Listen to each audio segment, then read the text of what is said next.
నేను ఒక force apply చేయాలి.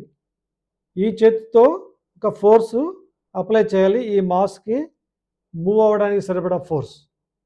నీకు ఎంతో కొంత మాస్ ఉంది కదా, వెయిట్ ఉంది కదా, ఈ వెయిట్ మూవ్ అవ్వడానికి నేను ఇంతే అప్లై చేశాను, ఇక్కడికి వెళ్తుంది. ఇంత అప్లై చేసాను, ఇక్కడికి వెళ్తుంది. ఇంకొంచెం అంటే దీన్ని నేను మూవ్ అవ్వాలంటే ఒక ఫోర్స్ అప్లై చేసి ఈ చివరి దాకా తీసుకురావాలి. సో ఇది ఎలా అయితే ఒక వస్తువు ఒక చోట నుంచి ఒక చోటకి మూవ్ అవ్వడానికి ఒక ఫోర్స్ అప్లై చేశామో, అలాగే మీ చైల్డ్